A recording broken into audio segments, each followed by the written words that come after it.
Folks, Black Star Network is here. Hold no punches! I'm real revolutionary right now. Support this man, Black Media. He makes sure that our stories are told. Thank you for being the voice of Black America, Roland. Stay black. I love y'all. All momentum we have now, we have to keep this going. The video looks phenomenal. See, there's a difference between Black Star Network and Black-owned media and something like CNN. You can't be Black-owned media and be scared. It's time to be smart. Bring your eyeballs home. You dig?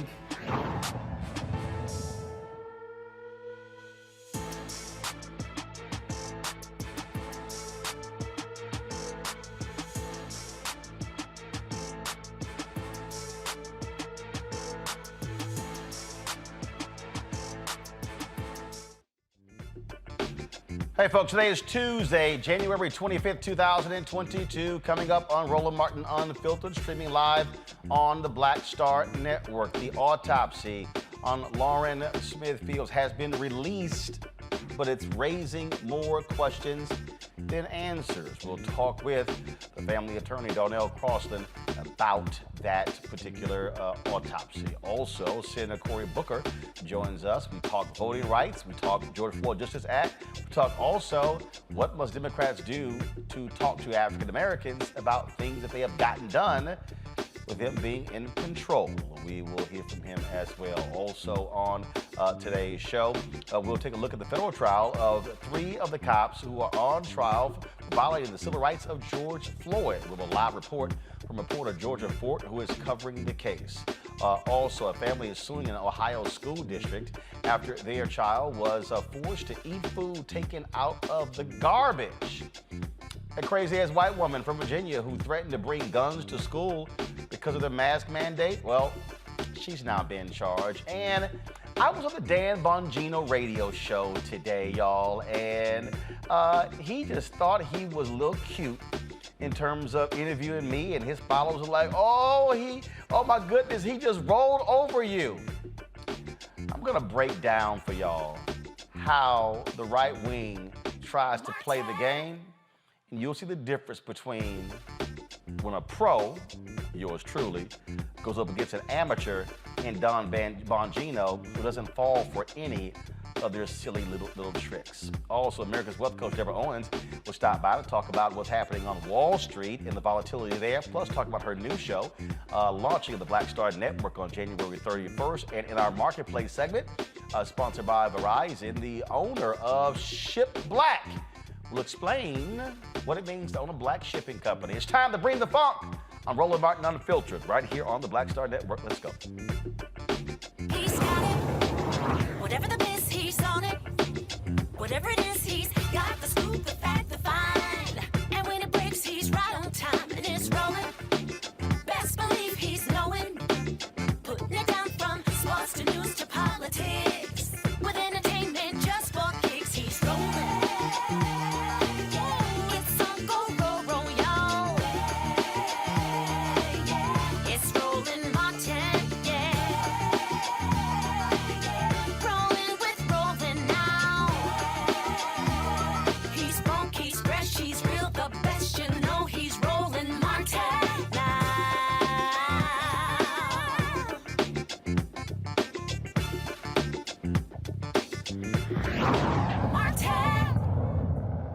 Folks, the autopsy report has been released describing what killed a 23-year-old Lauren Smith Fields. She is the Bridgeport, Connecticut woman, of course, who was found dead more than a month ago in her apartment. Now, the Connecticut medical examiner says Lauren died from acute intoxication due to the combined effects of fentanyl, promethazine, hydroxyzine, as well as alcohol, ruling her death in accident.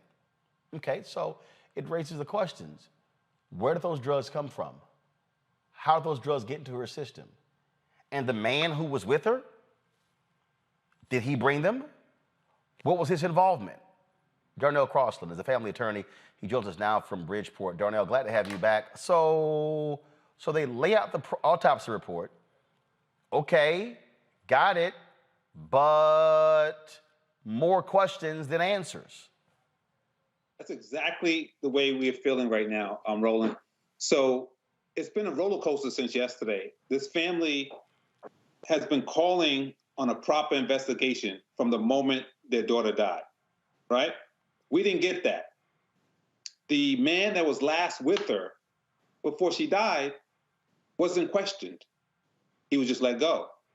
Now, the ME released a report yesterday that says all these foreign substances were in her body when she doesn't use drugs. She's 23 and super healthy. And we're looking now at the ME's report saying, okay, the question isn't what was in her body. How did it get there? That's the question. And when you have fentanyl, for one, and then the other items that were found in her body are commonly associated with date rape drugs, the question still is, if they didn't question this man, if they didn't do any trace evidence from this man's fingers, body, clothes, then we're almost further away from where we should be than we were before she died. And so we're asking this police department to step aside, to allow the team to come in that's going to do the job. And God is good. We had Animal Sunshine today because there was an announcement made that this is now shifted into a criminal investigation. But as you said on your show last week, it's one thing to call it a criminal investigation, but it's another thing to be able to prove up the crimes when they've messed up the scene so badly. So the question is, how are we successful in this criminal investigation when they botched up the investigation from day one? Okay, so you said some of the drugs found are associated with date rape drugs. Explain that. Yeah, so all the experts that I've been speaking to for the last day or so, 24 hours, have made it clear that some of the stuff like promethazine are often found in drugs that people drop in your drink, these drugs that you see at clubs and so forth and so on. So when the scene at the time of her death consists of a condom with semen in it, a pill that's laying on the kitchen counter, lube, and then blood on her bed sheets, and they don't look at this man as a person of interest, that gives this man an opportunity to cover his tracks and keep moving. Now, I have to point out, this is very important. The medical examiner concluded that this was an accident. And that, to me, in my experience, is another systemic way that Black people are disenfranchised and treated differently. And that's why we can't get the results that we want in terms of justice. I've had the same exact case as this some years ago. The doctor involved was a doctor named Dr. Rubin. He's a plastic surgeon out of Greenwich. He's flying in from Nantucket on his private jet. He calls my client, who's a minority, and says, hey, let's party. He has cocaine. My client has heroin. They both party. The doctor ends up dying, foaming at the mouth. What happens then here in Connecticut is that they arrest my client and charge him with manslaughter. They also charge him with 21A statute, which is a drug statute. That statute says when you transfer drugs to another person, even if it's not for profit, that's a sale under the law. So they charged my client with a 15-year felony for a sale charge because he gave the drugs to Dr. Rubin. And they charged him with manslaughter because he died. In the case with Lawrence Smith Fields, if this gentleman brought those drugs to the scene, then that's a transfer and that's a sale. If she died as a result of that, that's manslaughter. But here's the thing.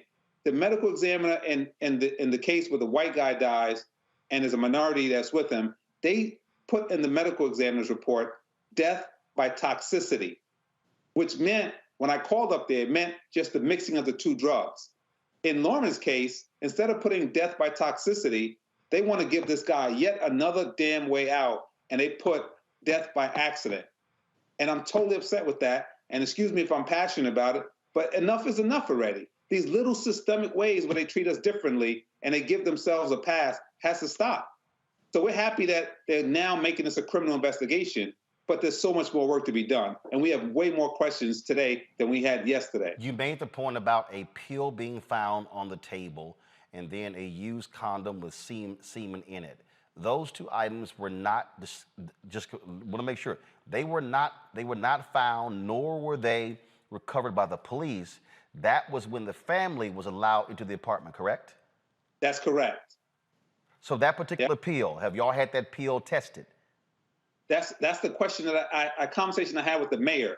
So the mayor called my cell phone yesterday. He's always had my number. The mayor called my cell phone yesterday. I was in court, and I got out of court. I reviewed a couple of things that was before me in terms of the ME's finding. Today, the mayor's office and myself, we had a long conversation on the phone, and I told him the police department collected a sheet with blood in it. They collected a pill, a condom with semen in it, and lube. And they collected it 2 weeks after she died, only because we gave it to them. We said, hey, come and take this stuff. So the police actually did not collect it when they discovered her body. So those items were in that apartment for 2 weeks. You and the family go into the apartment, y'all collect that, and you then turn that over to the police. What we did, we took pictures of it. We didn't touch anything. We preserved it. We called them in and told them, look what's here. And then they collected it themselves and had the nerves then to say to the family, anything else we should take? And when that happened, I'm so enraged because they're the professionals. They should have, from the day one, quarantined the area, and they should know what they're looking for. Now that we find out that fentanyl was in her body, we know that a couple weeks ago at a white school, some kids died of fentanyl. And when the authorities arrived, they treated the entire school as a hazmat area. They told the teachers, lock in your room and don't come out, even though the fentanyl was in some isolated area. The reason why is because fentanyl was so dangerous and it can get in the air. You think the police would have came to Lawrence Smithfield's home when she was reported dead, checked her eyes, her pupils, and try to determine whether, in fact, it was a drug overdose at that point. Typically, the responding teams come out with Narcan because if somebody's overdosing, they can render assistance. It's important for you to remember this also, Roland. Now that we find out that these drugs were involved, highly potent, dangerous drugs, look at the incident report. This gentleman, Matthew LaFontaine, reports that Lauren looked sick and got sick, but he kept drinking with her. Then he says he lifted her up and carried her to her room. Now, Lauren is not that type that needs to be carried. She doesn't use drugs like that. So whatever went on that night, around 12 o'clock or so, he had to carry her to her room, put her in the bed. And then he claims around 3 o'clock, she looked like she was sleeping. And at some point during that time, she started bleeding from her nose. My suspicion is that she was under distress from the time he had to carry her to her room. So in Connecticut, if you cause somebody to be in peril, you have a duty to render assistance. I think that she was dying from the time he carried her in her room, and she started bleeding out. Her blood vessels were bursting. This woman exploded. And based on the experts that I've been speaking to for the last 2 days, they explain how fentanyl causes this explosion inside you. So he probably carried her into that room while she was dying, left her there. And remember when he called the 911, it was 6:30 in the morning. So she probably was in distress from 12 o'clock at night, and he's sitting there figuring out what to do while she's dying. Wow. And that's my suspicion. If he's innocent, he's innocent. But that's what we suspect. Darnell Crossland, again, so many more questions than answers. And again, the problem that we have here, because y'all discovered it, took pictures, and then they came 2 weeks later. Literally, if this even went to trial, the defense attorney could claim that anybody could have walked into that apartment in that 2 week time period, and typically that evidence likely gets dismissed and not allowed into the case. That's exactly true. And if your show permits, we found a white lady called us up who grew up with the family. She stated today that she felt so bad because she knew that Lauren didn't have a chance because this guy was the one that was with her. She stated that he's very close with the higher-ups at the police department. She knows all of them. She knows him and she knows his family. And I said, hey, you know what? You got to go to Roland Martin. And she said she's open to coming on the show. And so she's a white woman that grew up in that same neighborhood that knows how this whole thing works. And she gave us names, rank numbers, serial numbers, and said that they're basically brothers and they grew up together. And so, again, we're going to be asking for a phone dump from Detective Cronin, who was involved at this scene, to see if there was any calls between him and this gentleman, and also the higher-ups. We got their names, too, from this woman. And she's on our witness list as we do our own investigation. But she said she'd be willing to talk to you. And so this story is just breaking and is getting more and more and more important that we follow it now than ever. All right, then. Attorney Darnell Crossland, I appreciate it. Thanks a lot. Thank you so much for having me. All right, then. Let's go to Minneapolis, folks, where there were 3 men on trial, federal trial, for the death of George Floyd. They're in a federal courtroom facing a violation of his civil rights. Let's go now to reporter Georgia Fort. She has been covering this case. Georgia, glad to have you back on Roland Martin Unfiltered. Exactly what took place today at the beginning of this trial? I think we can. Are you on mute, Georgia? Roland, There we go. it's great There we to go. be back. There's been about 4 witnesses so far that have been called. It's been an intense 2 days of this trial already. The judge has ruled to not allow Courtney Ross, who is the girlfriend of George Floyd, into the courtroom after she spoke to the press yesterday afternoon. Now, this was something that the public information officer with the federal courts said was going to be permitted. And we even saw a motion from Earl Gray. You may remember him. He represented Kimberly Potter in the Potter trial. He's now representing Thomas Lane here in this federal trial. And he also made a motion to have George Floyd's brother and nephew removed from the court. So very tense first 2 days. We've heard from Charles. This sounds like the Ahmaud Arbery case where the attorneys wanted Reverend Jackson and others not to be in the courtroom. That's right. And even when you look at the racial makeup of this jury, you have 2 Asians, 1 male, 1 female, and the rest are white men and women. And so there are concerns because there are no cameras in the courtroom. The media is allowed to sit in an overflow room, but the general public really not having access to the court's proceedings. We've already seen protesting happening outside of the courtroom, but one thing I do want to detail in terms of the evidence that's already been presented, we're seeing footage that was not unveiled during the Chauvin trial.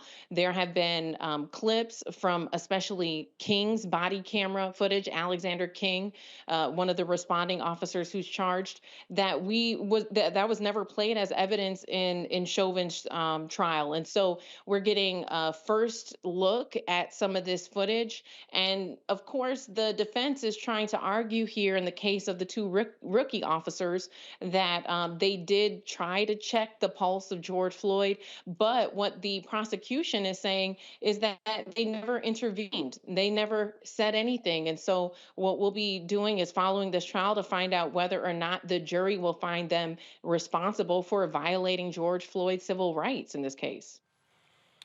It is certainly something that we're watching, and for people to realize there are no cameras in federal courtrooms, so that's all across the country, and so which for me I think is BS.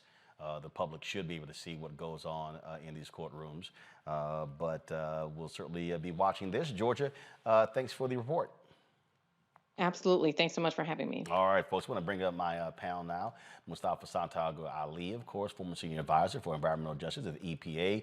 Xavier Pope, he is the host of Suit Up, news owner, also the Pope Law Firm, and glad to have both of them with us. So let's talk about first this Lauren Smith Fields case. Xavier, strange, absolutely mind-boggling. The big question is, if there's a potential sex crime, why aren't you collecting evidence that related to her having sex potentially with a potential suspect? Why would the family have to collect evidence here and then have to turn it over to the police? And how thorough was that investigation? The second thing is, Roland, is what was the timeline in terms of this gentleman and her? And who is he that there is a nature of protectionism around who he was? Initially, reports were saying his name won't be displayed.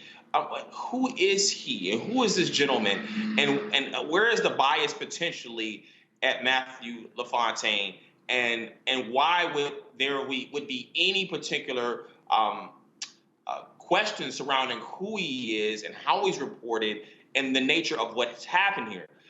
To have the coroner in this case say that it's an accident when we don't really know exactly how she ingested the different drugs that related to her losing her life, it's hard to accept, and it brings more questions than answers. And I think that family is right to continue to pursue what happened to the fullest possible extent. What's so strange, Mustafa, as we look at this particular case here, is again, how shoddy the work of the Bridgeport, Connecticut Police Department. Yesterday, we had the President Pro Tem of the City Council on saying they're going to ask for state investigators to step in and lead this investigation. It's just, and then how do you not collect evidence at the scene when you're called out and her body is discovered? Well, we know that when it comes to Black women, there's always a dehumanization that is there. That in many instances, and there are the studies that are out there that show that the police only solve about 50% of murder cases, but when it comes to our communities, that number drops to about 22%. So sometimes we know that there is not the same focus, the level of attention that's given to when we lose our lives in that situation.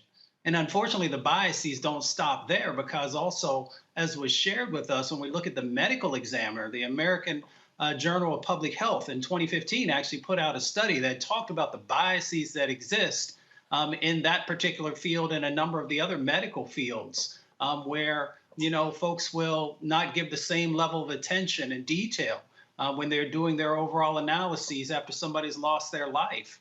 So we see the biases inside that's built inside the system that then gives us a better understanding of why folks aren't doing their jobs to the same level that they would often do them for other communities. Yeah, again, we've been just looking at this over and over and over again. It just really makes no sense whatsoever to see how they are conducting this investigation. And so this family certainly needs some real answers when it comes to what actually took place. All right, folks, got to go to a break. We come back. My interview with Senator Cory Booker of New Jersey. We talk about George Floyd Justice Act. We talk about, of course, voting and some other issues. You don't want to miss that. That is next on Roland Martin Unfiltered on the Black Star Network.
Don't you think it's time to get wealthy?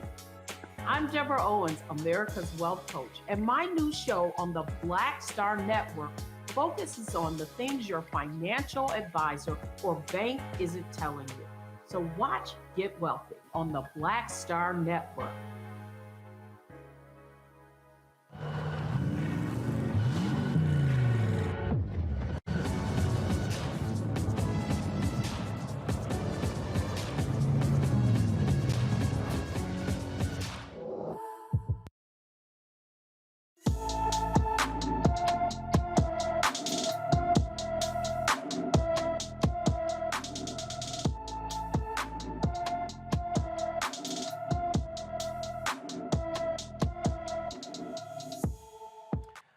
Folks, the Mississippi Bureau of Investigation has issued a silver alert for 47-year-old Monique Green of Hinds County. She is described as a Black female, 5 feet 5 inches tall, weighing 170 pounds, with black hair and brown eyes. She was last seen on Tuesday, January 18th, wearing a blue and black jacket, gray pants, and gray boots.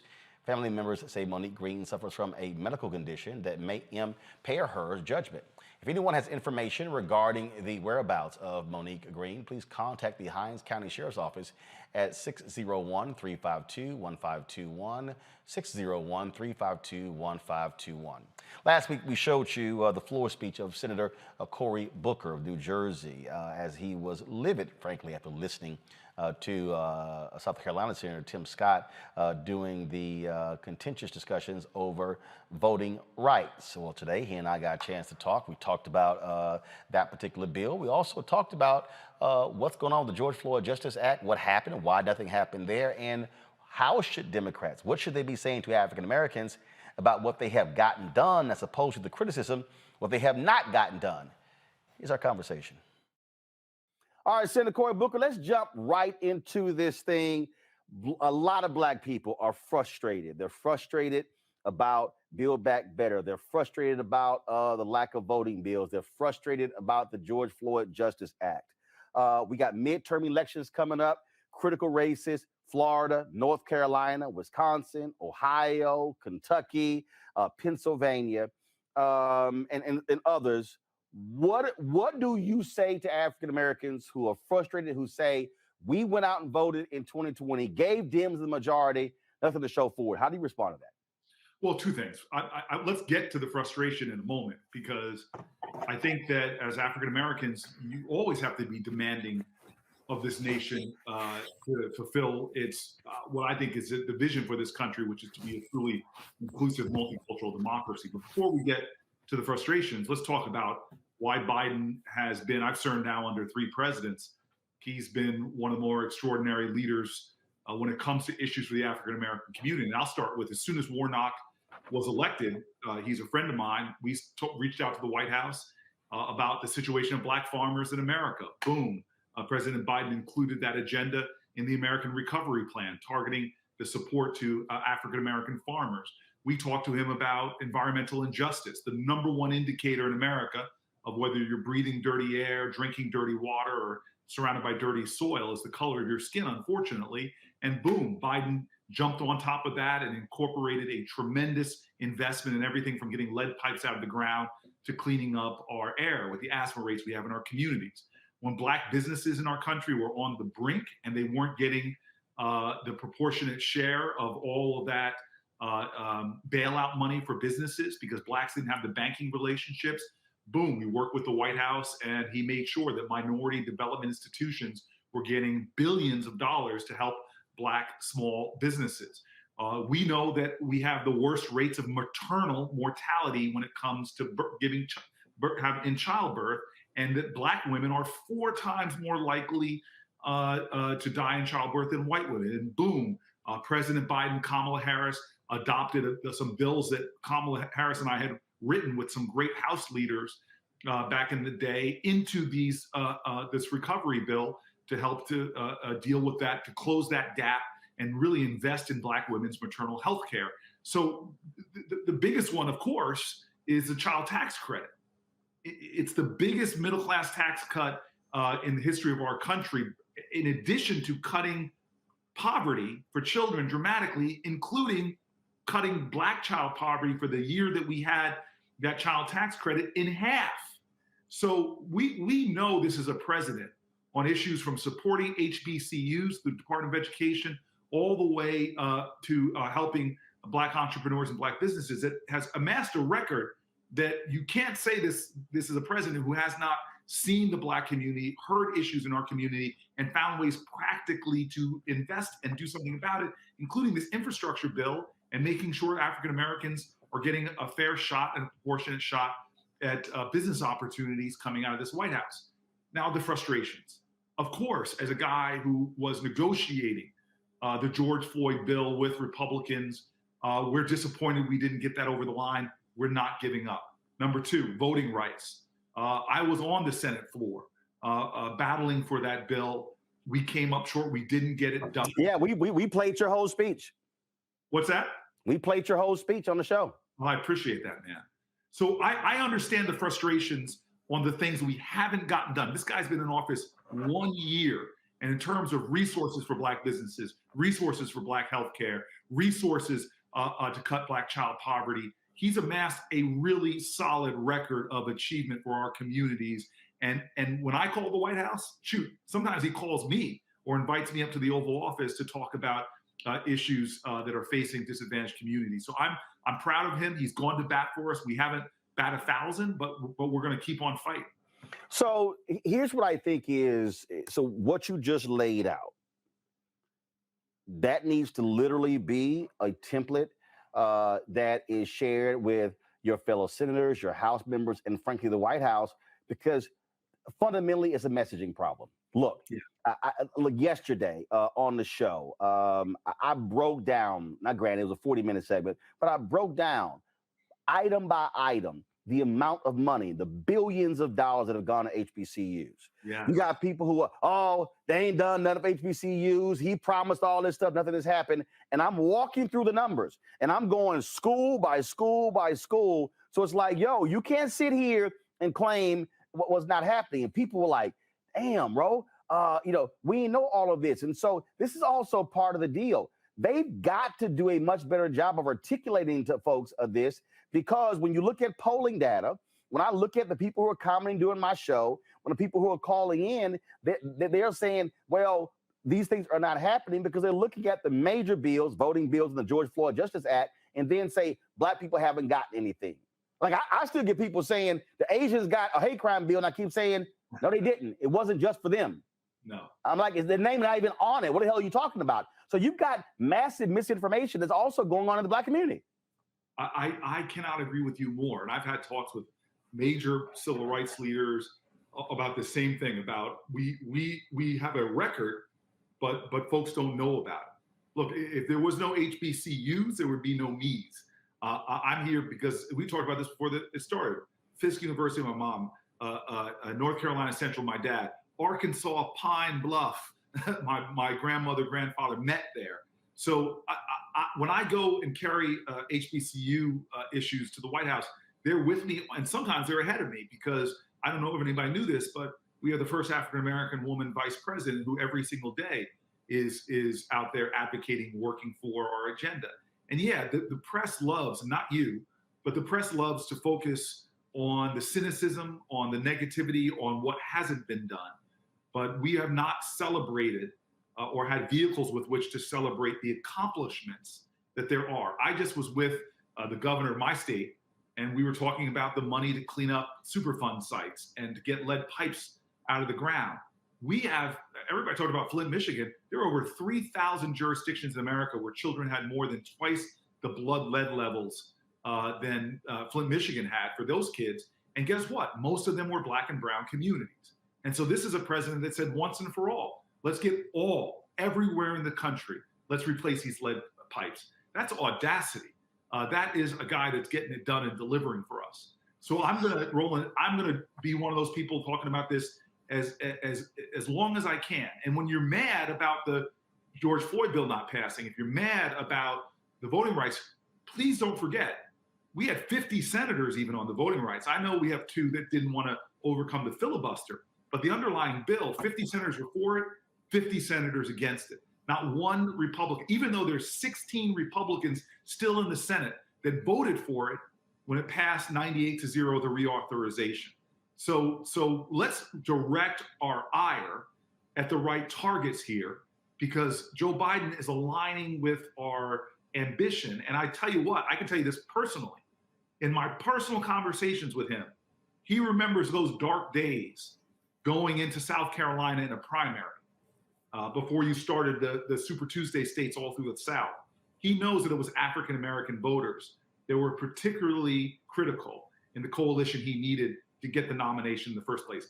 Joe Biden hasn't forgotten our communities. So I got to ask you this here. I was somewhat critical when the George Floyd Justice Act did not move forward. I saw Senator Tim Scott of South Carolina go on Face the Nation and lay out and say it was a bridge too far what you and other Dems were doing. I thought frankly you went way too easy on him. But I don't know if I'm quite sure you're aware of this. And I have been asking Senator Tim Scott directly now for 3 months. I've been asking his staff. He accused you and Democrats of trying to defund the police by saying that if they don't pass measures, they won't get the funds. Yet Michael Harriot, when he wrote for The Root, actually did a piece last year where he laid out Senator Tim Scott's previous bill did the very same thing.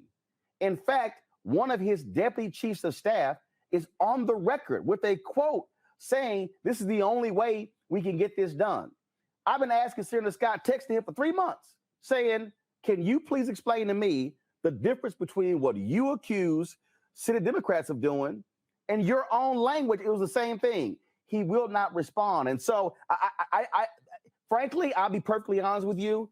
I was simply of the belief that Republicans were never interested in actually getting this bill done, that these other unions went along with it as well. And there was always one thing and another thing and another thing. What happened? Why is it that we do not have a George Floyd justice bill? What happened? First of all, I'm just going to ignore and put aside the personal issue I have with the fact that you just talked about texting Tim Scott and you don't text me no more. I mean, now that I have your new number, see, I got your old number.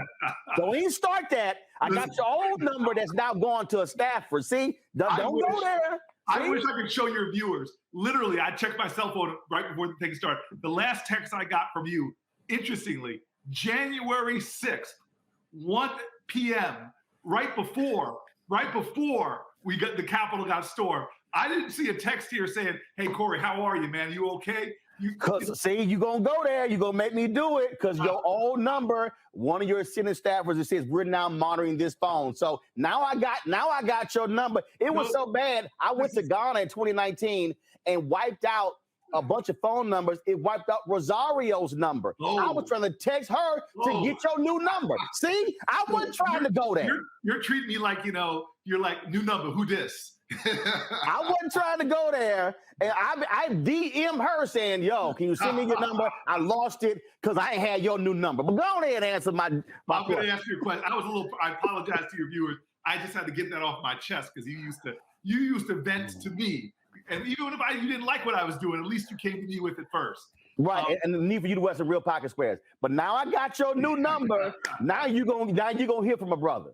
All right, we'll see. We will see. I'll come back on here and talk about you if you don't text Come on. Okay, so to your question is, look, you said I was too easy on Tim Scott. The truth of the matter is Tim Scott and I have partnered together and gotten things done, big things done. This opportunity zone legislation. We wrote it under Obama together. We got it passed under Trump. It has brought billions of dollars of investment to low-income communities, including to HBCU. So I'm not going to personalize things if he and I hit an impasse. But the truth of the matter is we hit an impasse. And it's very frustrating to me because I know Tim Scott has been pulled over by police disproportionately, has stories as a United States Senator. But you cannot do a bill if it doesn't create real accountability. What is real accountability? And I've worked with police. I ran a police department as a mayor. You want to make sure that you have clear standards. There's certain things that should not happen in America anymore. Like for a nonviolent drug offense, barging in somebody's house at 4 o'clock in the morning, like they did with Breonna Taylor. There's certain standards we should not see, like with Eric Garner and those chokeholds, we should ban them. So you want to set standards. Number two is you've got to collect data. We still live in a country where officer-involved shootings are not reported to the federal level. So there's no transparency. A community doesn't necessarily know what's going on. And then there's got to be real consequences. When an officer breaks the law, violates fundamental constitutional rights, they cannot be above the law. Nobody can be. And so those were the must-haves for me. And we weren't meeting those at the middle there. Now, look, I'm not giving up. And to be frank with you, I know Tim Scott has said the same thing publicly. And this Congress is not over. And I am still having conversations and discussions trying to move a bill forward. And even with the House of Representatives and my fellow Congressional Black Caucus members. But what bothered me, Senator Booker, is that his most critical and potent accusation was that Democrats were trying to take money back from police if certain things were not done. He literally, a year previously, his bill said the exact same thing. And I just said, Senator Scott, how can you criticize Democrats for the very thing you wanted to do a year earlier? I said, it's on the record. Your own deputy chief of staff said it. No response. Now, mind you, he was texting me back and forth. Read the bill. You will see where it says this, this, this. But when I asked him that question, all of a sudden, it's radio silence. I sent his staff. They would send me stuff back. Read this, read that. When I asked him that question, it's like I can't. he won't even answer that. And again, it just bothers me because September 30th, I sent him the text. October 27th, on Wednesday, no answers. And so for me, it's hypocritical to trash DM saying y'all wanted to pull back funding if changes weren't made when that's literally the exact same thing he wanted to do a year earlier. And I'm saying, what changed? And I can't answer for him, man. You're gonna have. I negotiated a bill that the FOP supported. This is the Fraternal Order of Police, the largest police union in our country. They represent the majority of police officers in America. We were able to come together on a bill, and we could not get. And elements of that were definitely from the bill that Tim Scott originally put in as a parallel to the George Floyd bill, and we could not get it done. So he's going to have to answer your questions when you talk to him. I tell you what I stand for. I've been consistent through this whole process, and I'm not giving up on getting something done.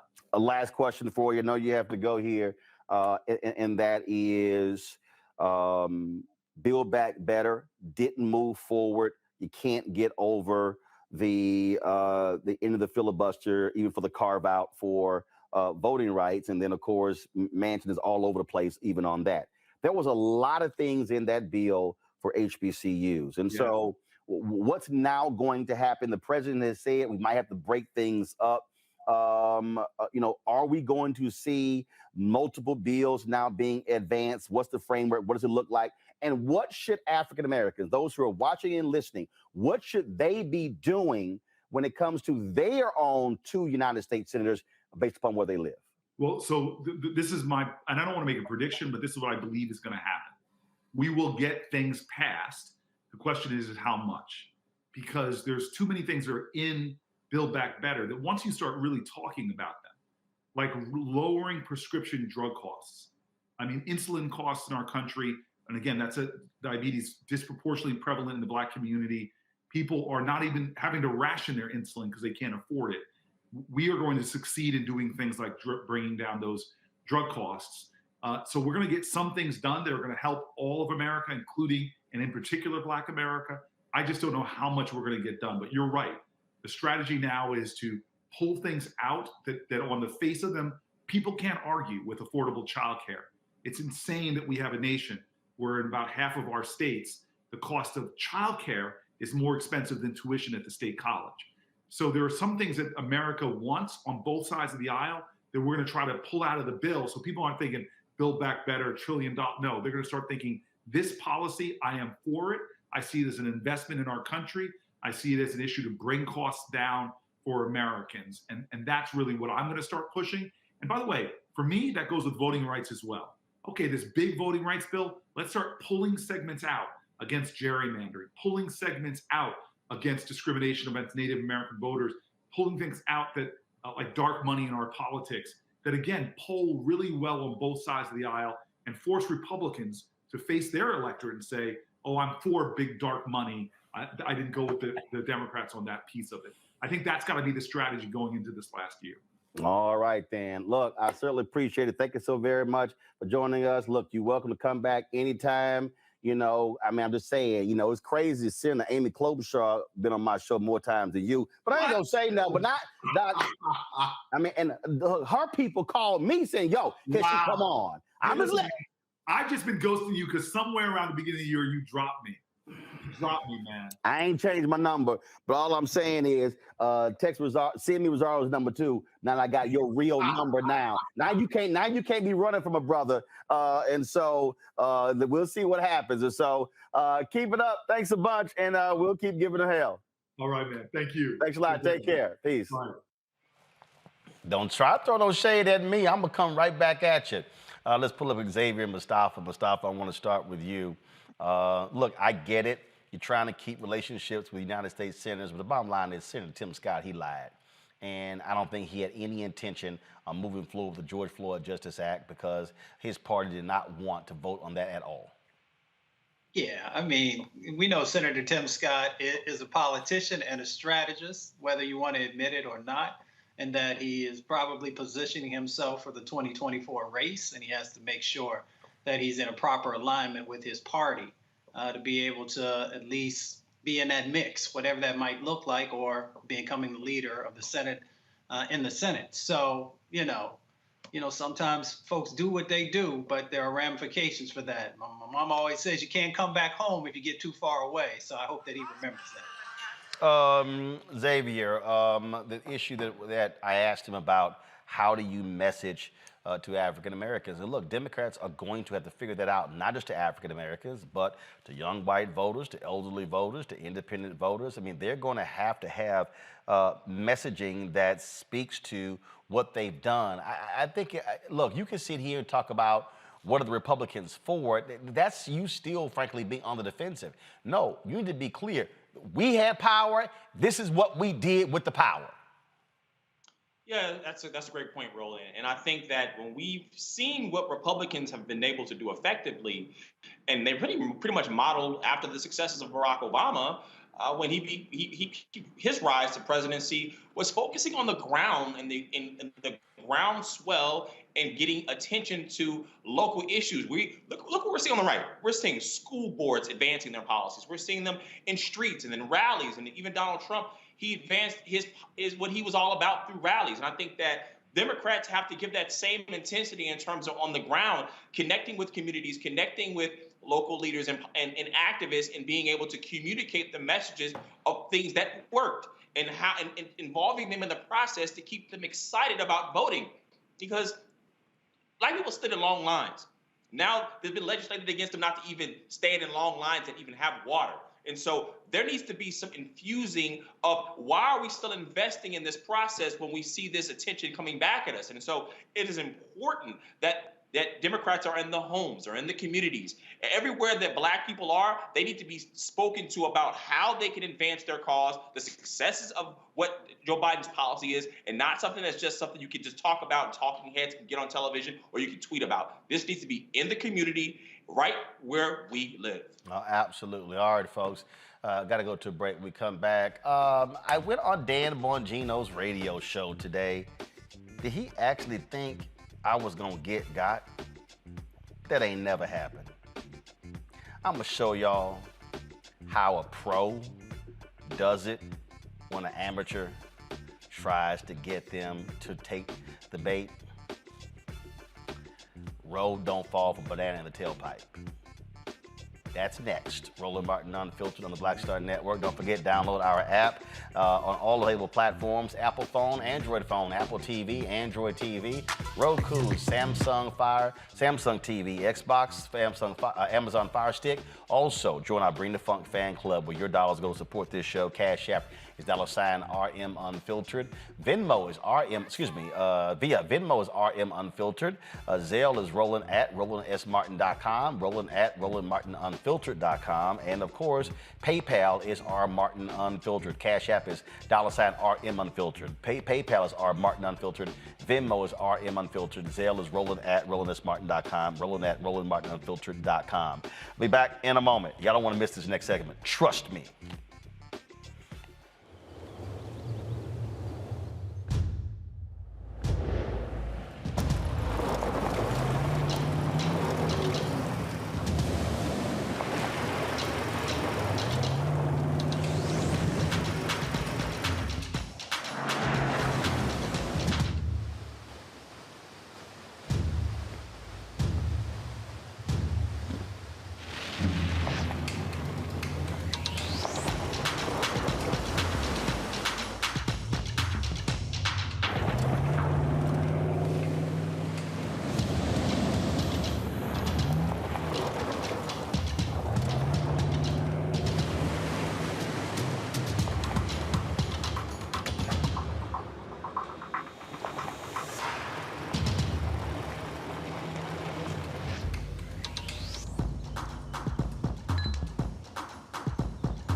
White supremacy ain't just about hurting Black folk. Right. You got to deal with it. It's injustice. It's wrong.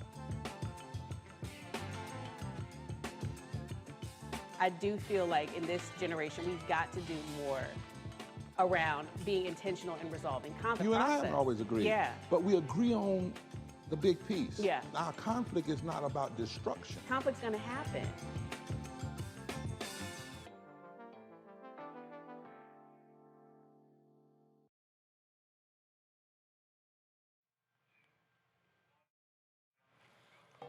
All right, folks, welcome back to Roland Martin Unfiltered. You know, there's a difference between professionals and amateurs. And it always shows itself when you're dealing with amateurs. These are the people who are not trained in this. You know, there are people who used to be police officers who all of a sudden, now they want to be media folk. Megyn Kelly was a lawyer, now she want to try to become a journalist. Littered with all these different people. Well, Dan Bongino is one of those people. Used to be on the NYPD, then became a Secret Service agent, and then all of a sudden became a right-wing hack. And, you know, and he's going on Fox News, trashing Obama and all this sort of stuff. He's now got his radio show on Cumulus, taking a lot of the time slots of Rush Limbaugh, who died last year. And so, you know, Dan is sitting here on YouTube, and all the conservatives love him. They love him, love him, love him. And Dan is out here, and Dan is sitting here doing his thing. So he recently announced that he is going to be leaving YouTube. So he made this big deal. So I tweeted that Dan Bongino leaving YouTube is akin to a pimple on an elephant's ass. It's really no big deal. So I tweeted that and also said, you know, Dan, like the rest of these conservatives, these right-wing hacks, is afraid to debate a brother like me. So now Dan Bongino on Twitter, he blocked me. But Bongino Report is still on, so I tagged them and, Dan not afraid to debate you. So his radio producer tweets me saying, Dan, I have you on the show today. I said, come on. I debate Dan anytime, anywhere. Let's roll. So they said, well, we're going to talk about the YouTube stuff. We'll talk about some other different stuff. I said, all right, that's cool. So I'm going to deconstruct the interview because all his little simpleton followers, oh, man, he destroyed you. He tore you up. Even polyester and cotton, Diamond and Silk tried to weigh in. Oh, I heard you got it handed to you. And I said, you two fools don't know nothing, okay? So I'm going to play for y'all the audio. How long is the interview? How long was it? 14:30. So I'm going to deconstruct the interview, and I'm going to show y'all how you don't fall for the banana in the tailpipe and how you can see the BS coming a mile away. Go ahead and play it. Do 2 guests per show, but this was important because anytime someone calls us out to a debate, we're always like, okay, we love that. We have a specific segment on Jim. We ask for liberals to call it all the time, and they refuse to do it. If you'd like to call, 844-484-3872, by the way, we'll take some of your calls at the end of the show. But welcoming to the show for the first time, a liberal, Roland Martin. Roland, how are you, sir? Doing great, but you make the first mistake by branding me as a liberal. I've never identified as a liberal, conservative, Republican, or Democrat. I'm a black man in America. So, all right, great. Who voted for people on different sides. So never make that mistake. Boom. Pause. Good. I'm glad. Pause. See, when you don't do your homework, so automatically off the top, now I got his ass backed up. Now he like, damn, I called his ass a liberal. Okay, that didn't work. Because see, again, that's their whole deal. Liberal, conservative. Liberal, conservative. That's their whole game. See, and everybody knows I ain't never identified as a liberal or conservative, Republican or Democrat. Damn, now it's like, okay, now I got to figure out how we're going to handle this. Because see, y'all, here's what he thought. He thought I was going to come in hot. No, a pro knows that game. So I came in different tones. See, he thought I was going to come in here. I came in here. Now he's trying to recalibrate how he's going to approach this interview. Press play.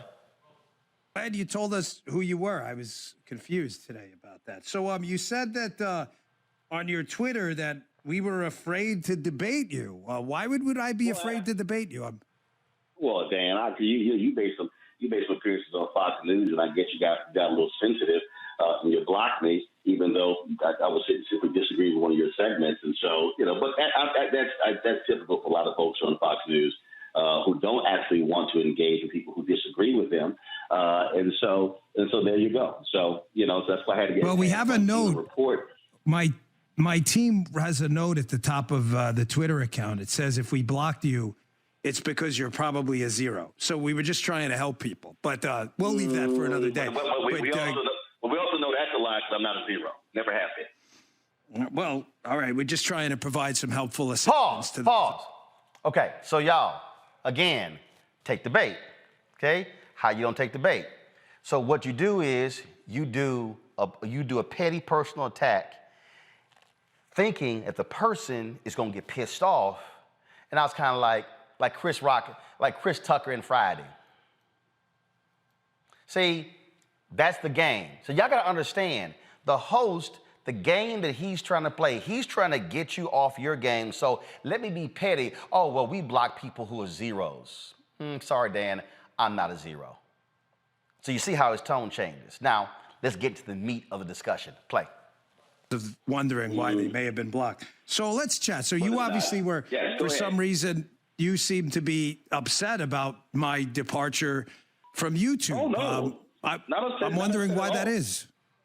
Not upset at all. In fact, I found what I said was very simple. Leaving YouTube, after they demonetize your platform for 30 days and you made your argument, I said it's like a pencil in the elephant's ass. Here's a platform that does 5 billion views a day, and it's not going to have any material impact on their views or on their revenue. And so that's what I said. So I think your folks were actually upset by it. I found it to be laughable. So just curious, why would I don't know you? I mean, I'm not trying to be a jerk. I have no idea who you are. I had to look you up. I thought you were the guy from Laugh-In, but then I found it was Roland Martin, not Rowan. I was like, oh, Roland Martin. Let me look this guy up. I'm just being honest. I'm not trying to be a tool bag. I have no idea who you are. But why would you even care? So if I have no material impact on YouTube, being an equity investor in a $2.1 billion competitor that does 36 million views or customers a month on Rumble, then why would you care? I mean, I don't tweet about you. I don't even know who you are. I thought you were the Laugh-In guy. Again, though, well, first of all, that's Rowan and Martin. It's Roland Martin. There's a famous. Yeah, I know. I had to figure that out on the search engine as well. But again, I don't. Prior to you going on Fox in the last election, I didn't know who you were. The reality is here. I mean, people comment on things all the time. I'm sure you actually comment on things or people you never met, and you see something, and so I chose to comment. I mean, that is possible, and that is typically what happens on these podcasts. I mean, it is. You're right. And so I saw the. I support free speech. Pause. All right. So let me tell you, y'all saw what just happened right there? Oh, shit, you're right. Dude, you have a talk show. You come on the air and talk about stuff all the time. See, again, he tried to play that, oh, why are you talking about little old me? Why are you even concerned? It's really no big deal. I mean, why are you bringing me up? Dan, you're a talk show host. We comment on things all the time. That's kind of what that platform does. Twitter or Facebook, you comment on stuff. Oh, damn. Yeah, he's right. Shit, okay. That tactic didn't work. Damn, okay. What's next? Press play. Right. Well, okay. Yeah, I support. Let me get to some questions because I want to get to some substantive stuff. All right. You explain your point. I get it. Makes perfect sense. Pause. Yes. What that means is, okay, I lost that one. I tried to sit here and I tried to bring you in. I tried to piss you off. I tried to play you off. I tried to be petty by calling you a zero. Tried to be petty by saying, I don't even know who you are. I had to look you up. Tried to be petty by saying, oh, why do you bring these things up? Y'all, I did not fall for the banana in the tailpipe. So now he has to resort to, oh, now let's get to some substance, which you should have done in the outset. How much time is left? 10:48. So really, Dan wasted 4 minutes on BS because he thought I was going to fall for his petty talk show games. Dan, you're dealing with a pro. Press play. So do you have a problem with the fact that YouTube censors people for misinformation? And if you do, if the answer is yes, if it's no, great, it ends there. But if your answer is yes, I like this, they should do this, can you define what misinformation is for us? Pause right there. Now, he then, so here's the setup. YouTube censors, okay, for misinformation. That is a subjective statement. It's not an objective statement. Does YouTube take down wrong information? That's the real question. See, so if you use the phrasing, I need y'all to listen to what I am saying so you can understand the art of debate. When your question is established, do they censor? That is deemed as a negative connotation. They are taking this thing down. He's saying misinformation. Misinformation is another cute word for lie. Listen to how I respond. Oh, hold up before you go there. He then said, if the answer is yes, then explain if it's yes or no. See, so the game that Dan and right-wing folks like to play is this: answer yes or no. Yes, I support censoring. No, I don't support censoring, which means I have now accepted your definition of the issue by playing on your turf. An amateur would fall for that, not a pro. Press play. Well, actually, you said they censor people for misinformation, which means you have to define exactly what they is. What did they censor you for? They censored me for a comment Dr. Anthony Fauci had made about masks that I repeated later. Stop. Fauci has not been censored. Stop. They censored me for a comment about masks. Does Dan say what the comment was? No. So therefore, you want me to comment on, you want to provide the nuance of what you actually said? Oh, it was a comment Fauci said. Y'all, that's an amateur move. A pro will spot that in a heartbeat. Press play. Kind of weird. But let's don't get lost in what I did. I've already discussed that on my show. Boom, freeze right there.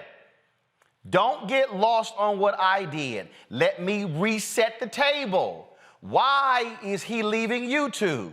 Because YouTube demonetized his platform for 30 days. Why did I comment him leaving, being a pimple on an elephant's ass? Because of that. And then he says, now, don't get lost in what I did.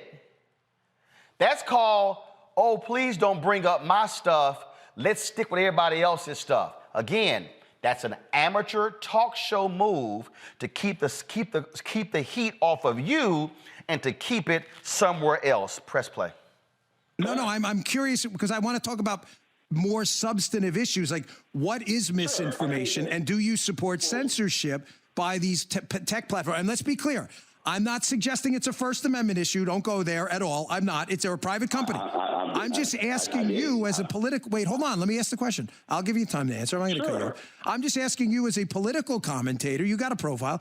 Do you support these companies unquestionably censoring content for misinformation? And what is misinformation? Freeze right there. Okay, one, he thought I was going to bring up the First Amendment argument. Dan, I wasn't going to bring it up because the First Amendment, because clearly you've read it, applies to government. So yes, private companies can do these things. No need for me to bring it up because you thought I was coming next because you knew I was going to obliterate your argument. But again, I need y'all to listen to what he keeps saying. This is why I keep telling you, when you're in a debate, listen to what people say. Xavier, he's an attorney. He understands my point. If you're in a courtroom, you listen to what the opposing counsel says. You listen to them potentially slipping up while they're talking. And so most people are focused on what they're going to say next versus listening to what someone says. Dan keeps framing this as censoring and misinformation when misinformation, y'all, in this case dealing with COVID, are lies. Press play. I'll give a perfect example. I believe in truth. So yesterday, I was highly critical of an NBC News story with regards to President Joe Biden and his support for historically black colleges and universities. I watched this 3-minute and 27 report by a reporter, and I've been watching it. Literally, there was no data, no information, no actually amounts, nothing along those lines. And it was an interview with 3 HBCU students who I highly respect, but they don't actually didn't have any information. And so then The Root, which is a black targeted website, reported on it. And I said, guys, if you're going to report something, I said, base it upon truth, base it upon facts. I said, pick the phone up, call somebody. Part of this issue when you talk about misinformation is when you have folks who lie, who spread things that are absolutely incorrect. I just got a text message today from somebody who said, hey, if you raise your pH level above 5.5, you can ward off COVID. It's not true. And I said, don't spread that. Don't send it around unless you actually know that. I have people who want to come on my show who are not doctors and scientists who want to discuss COVID. And I'm going, I'm sorry, what is your expertise? Oh, you read a medical journal. I'm like, but why are we listening to, I'm not going to listen to a mechanic talk about heart issues. They're a mechanic. So there's misinformation out here. I got you. I'm a little, Roland, I'm a little short on time. Freeze right there. Again, an amateur radio trick. I'm short on time. What that means is you are destroying my points. You're making way too much sense. You used a real life example that you were involved in. So now what I have to do is I now have to shift my tone. So now what I'm about to do, I'm about to start throwing a series of questions rapid fire, and I want you to answer yes or no. Then I'm going to accuse you of filibustering because you're not answering the way I need you to answer because you know what? You're making way too much sense. Here it comes. Press play. A few things, and I listened to your take. I get it. I understand. So you're suggesting Joe Biden may have lied about HBCUs, but that wasn't the question. Y'all just caught that? Did y'all just catch that? So here's what the amateur does. The amateur, talking to his right-wing audience, you just suggested that Joe Biden lied. Boom! Really? Is that what I suggested? Y'all know I'm too good for that one. I caught it real quick. Press play. Should Joe Biden then be censored by YouTube? I use it as an example. But that was the example of misinformation. Wait, time out. I let you respond. But so should he be censored by YouTube? But you just actually stated it was misinformation. I never said he said that. I said the NBC report was critical of his support. You just stated what's factually incorrect. Not even what I said. So should NBC News? Boom! Freeze! Oh shit! Here's Dan. Damn, he got me. Oh damn, he got me. He just sit there and said, "Damn." Cause see y'all, Dan said you said Biden lied. No, I didn't. You said that. Wrong. No, where did I say that? That's what happens when someone tries to use your words, twisted for the purpose of their own agenda, and then the people who are not pros, they go chase that down the rabbit hole. Boom, I froze. No, sorry. You just exemplified misinformation because you just lied. I never said that. Y'all see how I try to change the subject? Press play. So should NBC News should be censored? What NBC News should do is correct the report.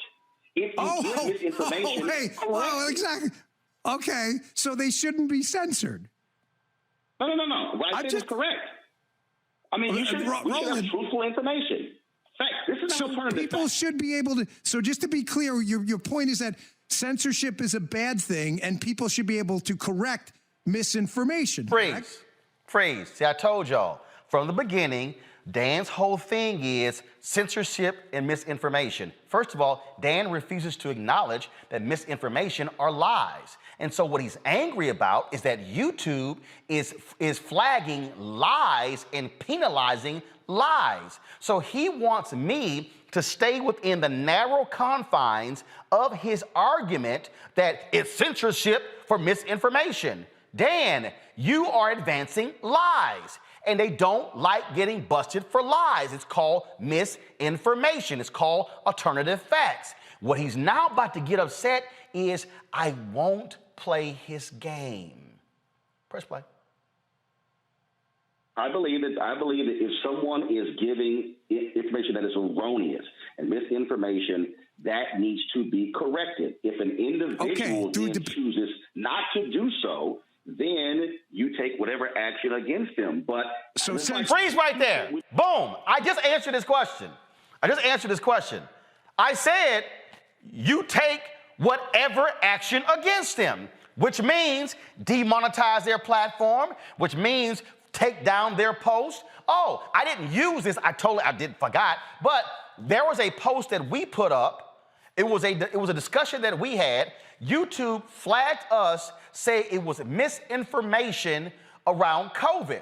We appealed the decision saying, no, we refuted what the person said in real time based upon my response and others. Guess what YouTube said? You're right, boom, we lift the block. Dan, you didn't do that. You deliberately pushed misinformation for your agenda. I told you, Dan, you're an amateur. You were a cop. You were a Secret Service agent.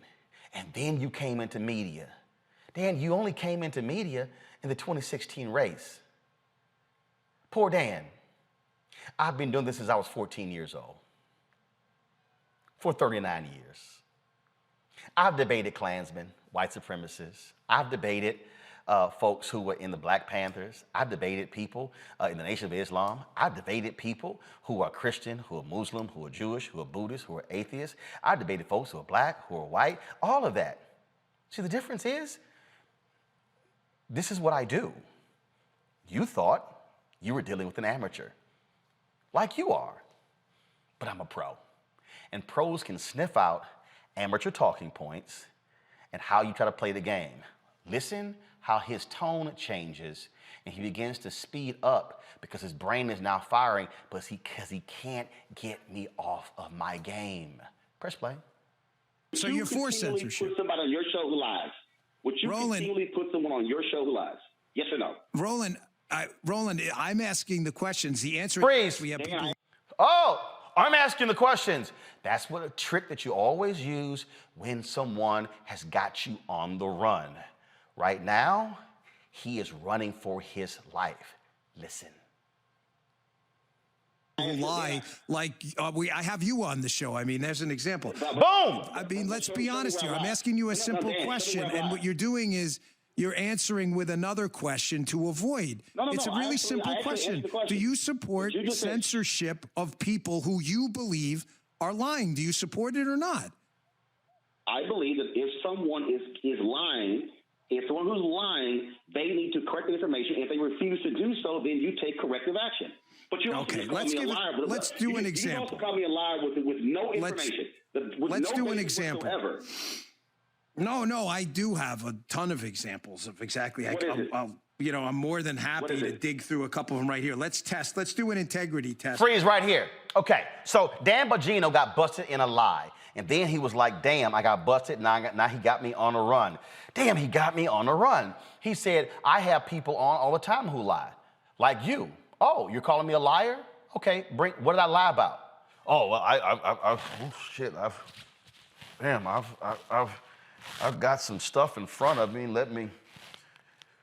I just called him a liar and I ain't got nothing to back it up with, so I got something. You didn't have anything.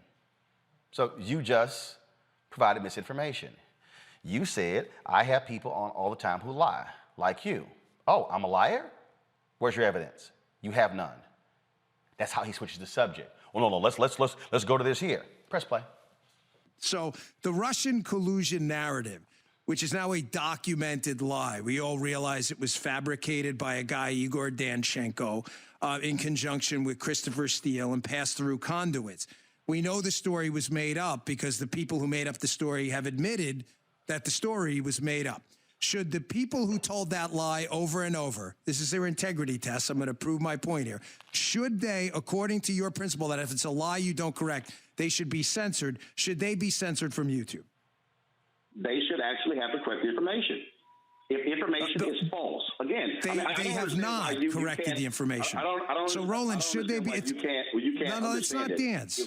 Let's not dance here. Why are we dancing here? Let's just answer the. Should they be censored? They have not corrected the information. Dan, I'm not dancing. I'm actually answering it. What you don't like is you don't like the answer. I said it again. No, because you're not giving an answer. You're doing this like liberal thing that's so frustrating. No, they have not. Freeze right there. Freeze. You're doing this liberal thing that's so frustrating. No, Dan, being factual is not liberal or conservative. It's being factual. And Dan's problem is he literally didn't listen. See, the problem is when you're an amateur, you get in your mind how you want the answer to come to you. So you don't actually listen to what someone says? And that's what was frustrating him. I literally said again there that if someone does not correct the information, corrective action must be taken against them. I said it multiple times. He kept saying, I didn't answer the question. I did. I just didn't answer it the way you wanted me to. Press play. The information, it's been like 4 years. Should they be censored or not? Okay, let me make it simple because you're not going to. It's been 4 years and they wait, time out. They haven't corrected the information about collusion. Should they be censored? It just seems weird that you have this double standard that conservatives should be censored. I give you an example and you're like, no, they should be given another opportunity. No, that's not true. If information, what did I just say? I said if information is wrong, and the information has been proved to be wrong, and if the individual does not correct it, then corrective action should be taken to take that information out of the public sphere. But you okay, how long do you get? Wait, Roland, how long do you get? Wait, it's been 4 years. Is there a timeline, or do you just get to lie about it forever? Dan, again, your own mouth said you invite liars on, which included me, but you cannot provide any substantive information. Yeah, I just called you out. You're sitting there all day. You're sitting there all day talking about me on YouTube and censorship, claiming that people. Roland? I mean, I'm just repeating back to you your own words. That people should be allowed to correct the information. I say to you, they haven't corrected the information. I cite an example from a liberal, and you're like, no, they should definitely be given another chance. Freeze right there. Okay, so this is the game that you play. Oh, you said they should be given another chance. He does not say anywhere in there, Roland, you did say corrective action should be taken and that information should be removed from the public space. That's actually what I said. See, he can't concede that point because his talking point won't allow him. That's what amateurs do. See, a professional knows how to shift their position or argument based upon going up against another professional. But when you are an amateur, you can only stay in one lane. You don't have the ability to sit here and get on your toes. Camera here. See, Dan can't do this here. Dan can't do this here. He can't do this here. This is Dan right here. He's staying in one spot. See, Dan can't switch to this position, and he can't switch back to southpaw. He can't do that because he's an amateur. That's why he's getting frustrated because I won't accept his debate. I won't accept his bait because he's not listening. I'm not done. Press play. Throw another example. Let's do a Roland Martin integrity test to prove my point here. So Rand Paul was censored from YouTube, a medical doctor. Freeze. Discussing. So that Rand Paul was censored from YouTube, a medical doctor. Y'all, Rand Paul's an eye doctor who's not board certified. That's what information was sent to me today. He's not board certified. But see, Rand Paul's a doctor because the public doesn't know. So they're thinking, well, he was a doctor. They're thinking medical doctor. They ain't thinking eye doctor. They're thinking, oh, with the body. Like he's actually, like a scientist. He's an eye doctor, not board certified. Don't want to use that nuance there. Watch this. Information about masking and vaccines and COVID on YouTube. Should he have been censored? He was censored. He was talking about masks. He was talking about the effectiveness and efficacy of vaccines. Freeze right there. Freeze right there. I said, what specifically did Rand Paul say? Dan, he was talking about the mask and the efficacy of vaccines. No, that's a subject. What specifically did he say that caused him to be shut down by YouTube? Dan won't say it because he knows it's a lie. Then he gets upset because I start demanding what specifically did he say.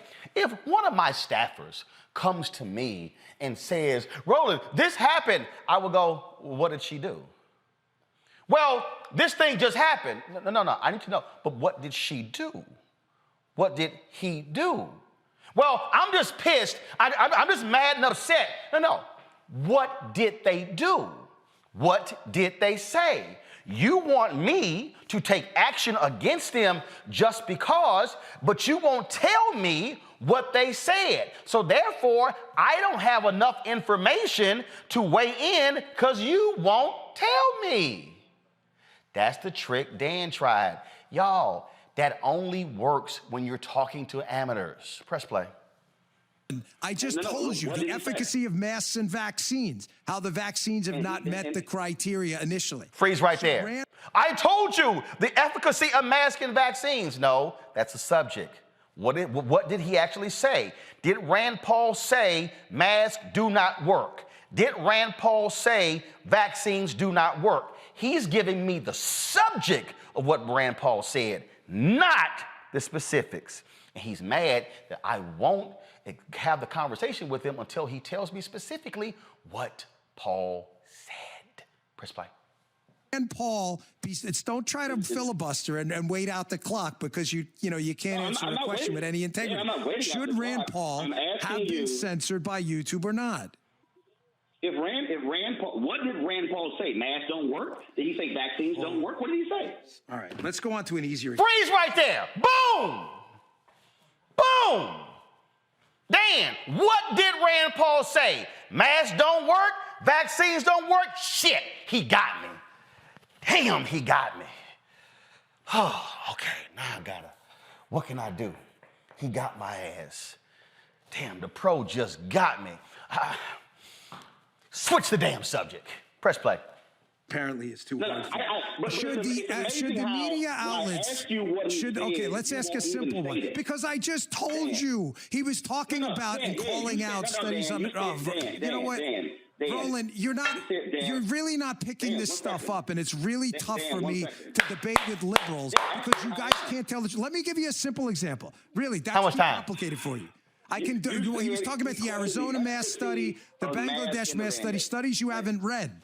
Okay, so I can't go into that. Let's go into something different. Let's talk about Juicy Smollett, right? What about the media outlets that reported about this now fully discredited racial attack? Many of them have yet to correct this. Should they be censored? Did those media outlets cover what happened to that? I'm asking you, did they cover that? So he made an initial claim. No. Let's walk through the timeline. He made an initial claim. They reported that. Did they subsequently report what the Chicago police said, what the prosecutor said? They report what the trial. It doesn't matter if you have made a statement like an opinion host on CNN or MSNBC to the veracity of this man's story and have now not gone back at his opinion host and said you were wrong. That's not a correction. Reporting on the fact that there's been a trial or an arrest is not the same. Roland, listen, I'm just dismantling your argument piece by piece. Let me give you one more. Let's give you one. Let's try to be simple because I got 30 seconds. 30 seconds.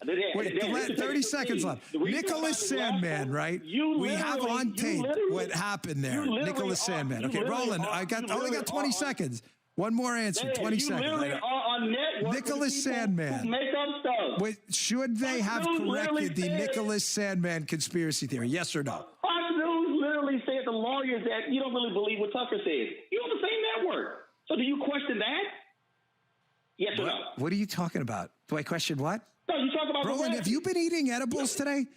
Did you think those were jujubes? That they were edibles? I mean, really, are you okay?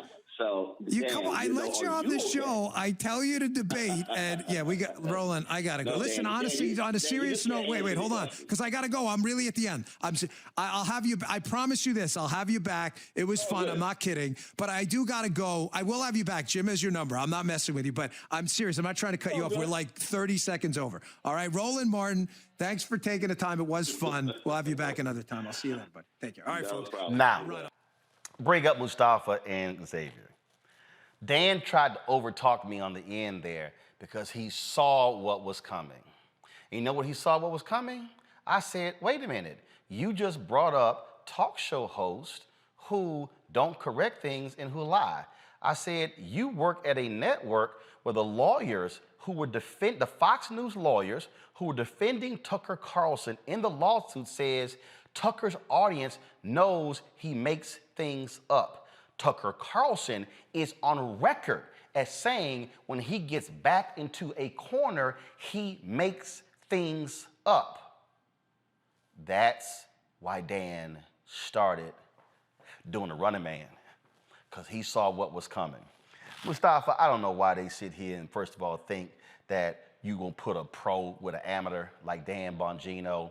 Every single, literally, I was sitting here watching a 35-mile-an-hour ball come my way and just waiting on it every single time.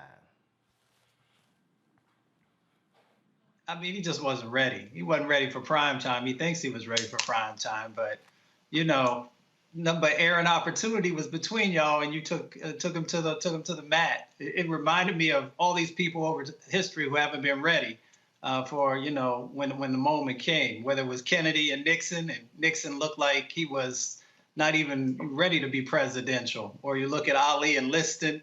Or you look at all those people that Tyson knocked out in the first round who thought that they was ready until they stepped into the ring, and then they got that beat down. So, he could practice up, and maybe in 10, 15 years, he'll be ready. See, the thing, Xavier, again, that amateurs like Dan don't understand is if you don't have a well-developed argument, don't bring that shit up to a pro. See, I keep telling people this. This is like when people roll up on me on the street and we're somewhere and they want to debate. And I toy with them. But then when they want to get serious, I put my foot in that ass. Then it's like, oh my God, why you gotta get so serious? You said you wanted this smoke. Well, damn it, accept this smoke. The fact of the matter is, at every single point, I'm nailing him. What did he say? Well, I told you what he said. No, you didn't. You said he talked about the efficacy of masks and vaccines. What specifically did he say that caused YouTube to knock him off? See, they don't want to deal with that. What these right-wing conservatives want to do is they want to call anything censoring when it's shutting down lies. Dan Bongino wants to be able to lie with impunity and face no repercussions, and that's really why he and other conservatives are angry. No wonder I'm questioning right now whether Dan Bongino was a black man, because it looked like he was trying to be Alex Foley and put the banana in the tailpipe trick on you, Roland. Number one. Number two, I think it's really interesting that they try to pigeonhole with these yes and no questions. Yep. I already have programmed what my answer is going to be. So if I don't get the answer I want, I'm going to take you down a decision tree where there's another yes or no answer, and I get to be able to basically spill all of my misinformation on top of it. He jumped from Rand Paul, the Jussie Smollett, all these different issues that connect to the misinformation that he's spreading that cost him being on YouTube and the platform itself, and not recognizing that YouTube has a terms of service agreement. You didn't follow it, you're gone. You're upset. And if you were insignificant, Roland, why are you on the show? Huh? If you're a zero, why are you on the show? Why are you grifting off you as an American black man? If you really thought you were insignificant, you were significant enough to try to make a target in your audience, and you failed, Don Bongino. What's the DNA test, bro? All I'm saying here is this here. And Dan, I will be happy to come back on your radio show. I'll come on your Fox show. You can call, matter of fact, you can bring Sean Hannity, Tucker Carlson, Laura Ingraham. You can bring all of them with you. Because see, I'm going to tell y'all, at the Republican National Convention, was 2012, we were in the media center, like 2 or 3 conservatives rolled up against me, then about 4 or 5, then it was about 8 of them. And look, Dana Lash, she was over here, her husband was one of them. I was like Neo in the Matrix with their ass. This is exactly what happened. I was like, boom, next. Boom, whatever. Boom, knock your ass out. Boom, knock you out. Who else y'all got? They're like, we're recording you. I'm already on TV. I'm used to cameras. Boom, just knocking their ass out. Just boom, boom. I say, anything else y'all got? Then one dude was like, see, you're gonna have like these illegal immigrants getting Texas driver's license. Fool didn't know I was even from Texas. I said, really? He went in my pocket. I said, oh, you mean like this one right here? I said, man, go sit your ass down. Again, y'all, don't roll up on a pro if you succeed in amateur hour. That crap works, Dan Bongino, when you are talking by yourself. Dan, I'm gonna give you something. Rush Limbaugh didn't really have a lot of guests on his show. You know why? Because he know guests talk back. That's why Newsmax and OANN and Fox News, they're not gonna have opposing views because they do affirmation TV. They do affirmation radio. Hugh Hewitt's not gonna call me. That's why Neil Bortz, his punk ass, when he was on radio in Georgia, used to trash me all the time. I hit him one day saying, you know what? I will come to Atlanta. I will come to your studio. I said, in fact, I'm going to Atlanta in 2 weeks. I'm gonna extend my trip 48 hours just to stay to do your show. No, you can't come on. Oh, you can talk about me, but you can't face me. Y'all, I need everybody to understand. You have to always be aware of the games that they play and how they want to try to box you in to debate on their terms. I hope Dan Bongino and his people watch this video because this was a masterclass on how to be a real radio and TV talk show host. Because see, if y'all watch this, you might be better the next time you have me on. But guess what? Like a pro, I make halftime adjustments. That's how we roll. You're watching Roland Martin Unfiltered on the Black Star Network.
I'm Deborah Owens, America's Wealth Coach, and my new show, Get Wealthy, focuses on the things that your financial advisor and bank isn't telling you, but you absolutely need to know. So watch Get Wealthy on the Black Star Network.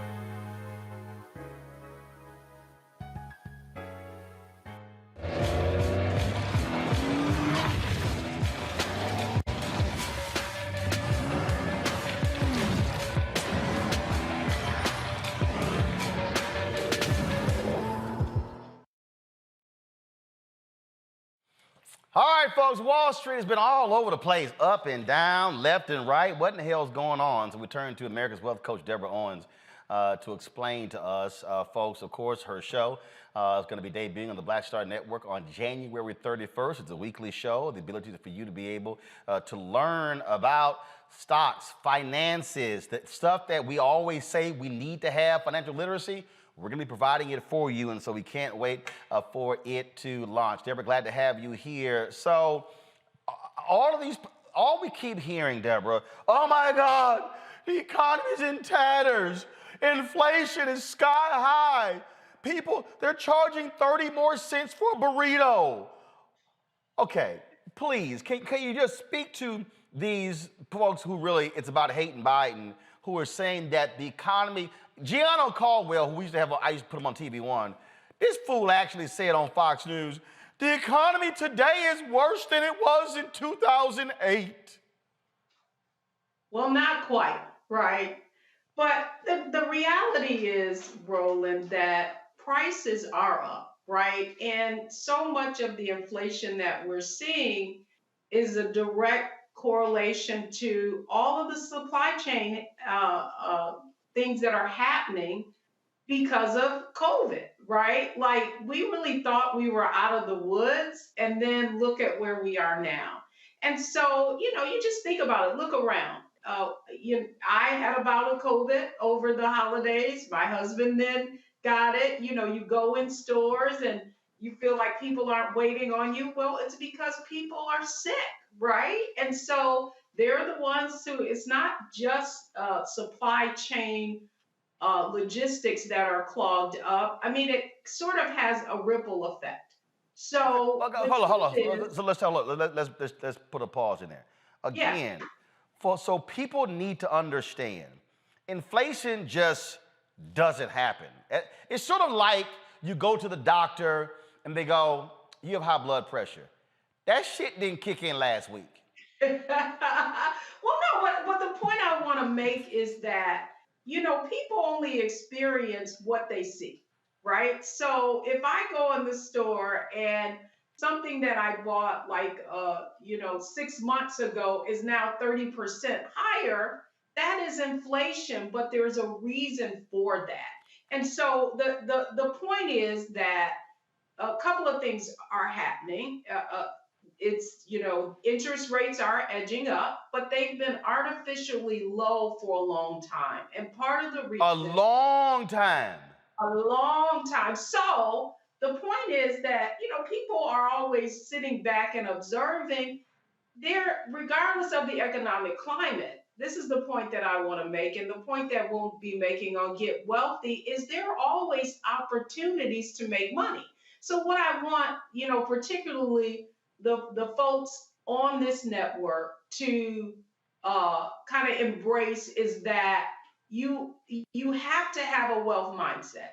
You have to be able to look at, okay, inflation is high.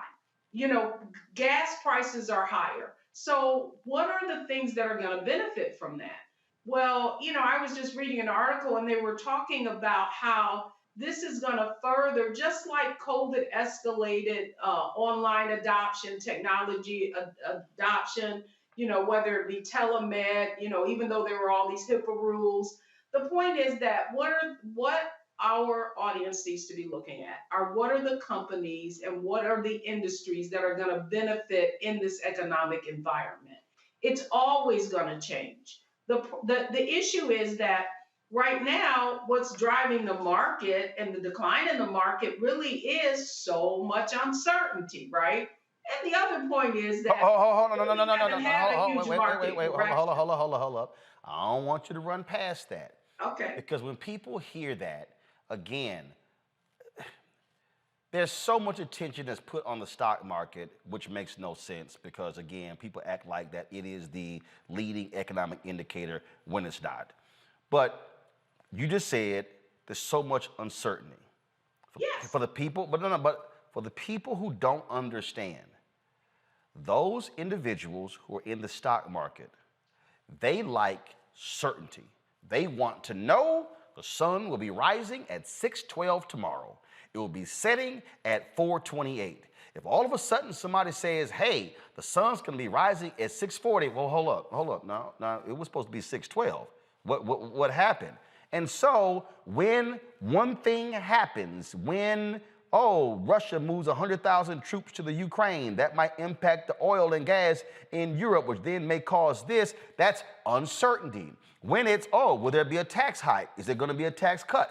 Uncertainty. And so the people who are buying and trading stocks, they like it when stuff is just going according to plan. Nothing, no war breaks out, nothing catastrophic happens. It's just keeping it steady.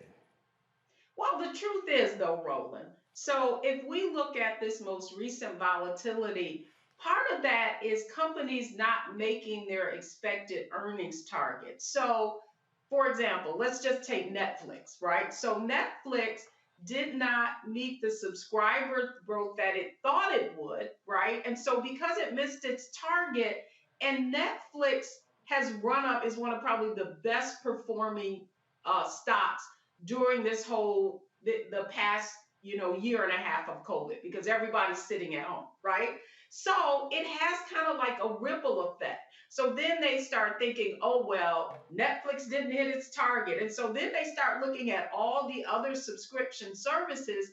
We saw it recently with Peloton not meeting its target. So here's the point. Peloton was doing some other doing some other stuff, but go ahead. Well, I mean, I'm not going to get into. I am.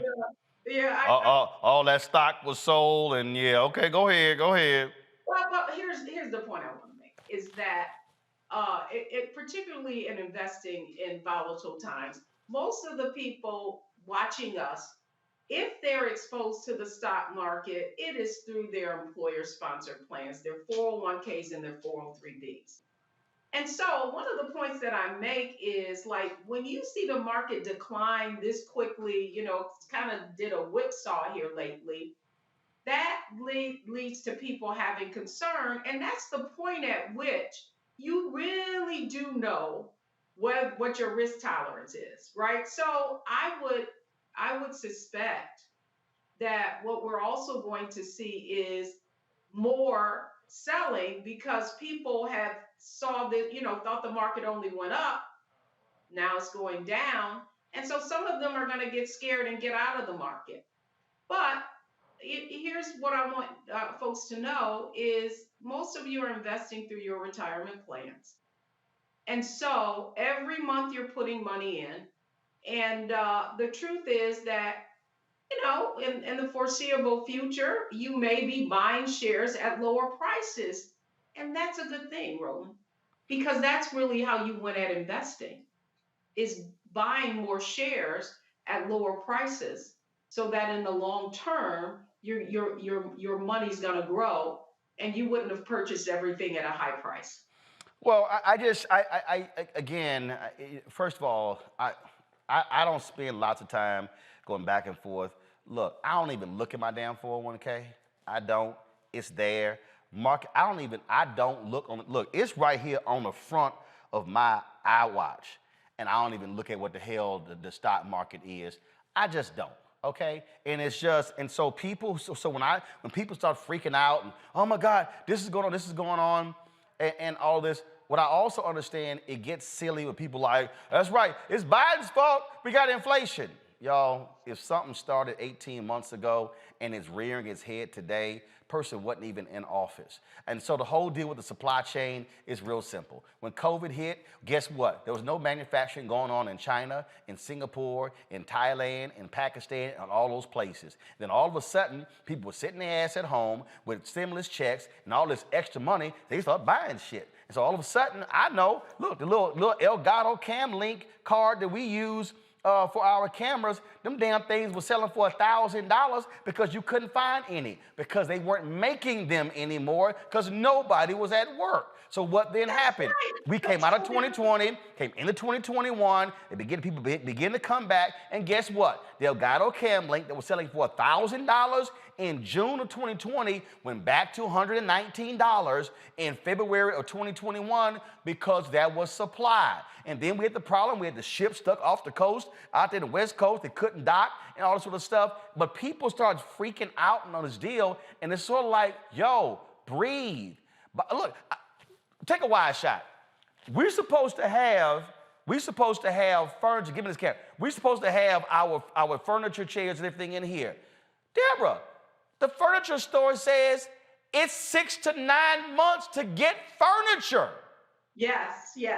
I experienced that, by the way. But here's the other point I want to make, Roland, and what we're going to cover on Get Wealthy, and what the audience is going to hear from some real people, not just, me talking at them, telling them what they need to do, is actually, I see not looking at your portfolio, but the other aspect of it is you need to be looking at individual stocks that are going to do well in this economy.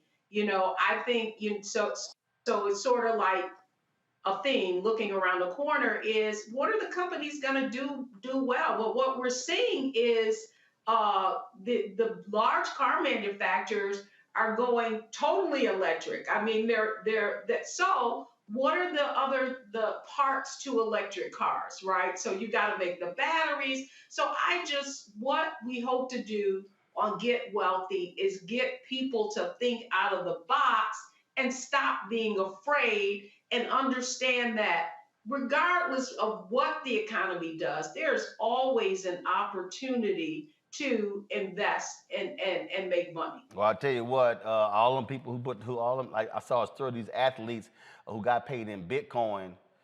Ain't looking too good right now. Well, again, here's the other thing. Like, I'm not gonna hate on Bitcoin either because, Roland, it is an emerging asset class. I'm a hate on it. You know why, Deborah? I hear all that. Here's what I know.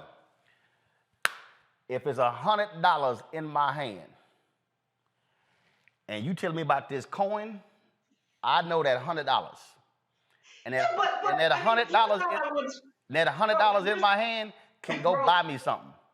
But the bottom line is that, and here's what people need to understand about currency, is that the exchange of that money, like, you, in your mind, you feel like if you were to go to the bank and you go to take your money out, then you're trusting that the bank has your money there, right? And so there is in theory, well, not in theory, but, like, there's nothing backing the dollar, right? Like they did after Nixon changed it, where it wasn't based on gold. So every currency is based on the trust that we put in it, that if we go to exchange it for goods, that somebody will exchange the value. Hey, I feel you. That's the same thing with Bitcoin. So no, Roland, I am not going to let you make people fearful, right, of something they don't understand. I'm not, Deborah. I'm not making them fearful. I'm not making them fearful. All I know is I can feel this. I can touch this. But check this out, right. Let's go back to inflation. That same dollar is purchasing less than it was a year ago. I don't need more. I don't need more. I already bought everything I need. Well, okay. So that's why I'm glad this is your show. People going to get wealthy. We're going to be learning how to get wealthy in all asset classes, whether it's stocks, real estate, Bitcoin, options. I want y'all to discuss all of that. I'm just letting y'all know Uncle Roro gonna be looking for Harriet Tubman on that $20 bill, and I'm gonna be sitting there counting ones, fives, 10s, 20, and 100s. So I talked to a lot of people about Bitcoin and all that. That's cool, but I'm good right here. Don't bet the farm on Bitcoin, but I'm just saying. There is nothing wrong with people having the money that you can that isn't going to take care of your basic needs, or that isn't for your future retirement. Here's all I want to say, Roland, and this is the point I want to make on Get Wealthy. So much of the wealth gap is because, and this is a huge number, 65% of Black households don't even own stocks outside of their retirement plan. And so I brought the receipts too. This is what I want you to know. I went back and researching this show, and in 2014, I came on News One Now. Same thing. The market was very volatile. Mm-hmm. Do you know what the Dow Jones was at that point? What? 16,000. Right. Where's the Dow Jones now? About 34,000, something like that. There you go. So it has doubled in 7 years. And what that means, Roland, is that, and at the same time, what have interest rates done? Going down. Okay, so much of our money, our savings, are in fixed income investments. So there's a whole lot of people that did not even get to take advantage of the rise in the market. Yeah, absolutely. Right? And so that is the point I want to make, is that, yes, in the short term, there will be volatility, but this is not the time to get fearful.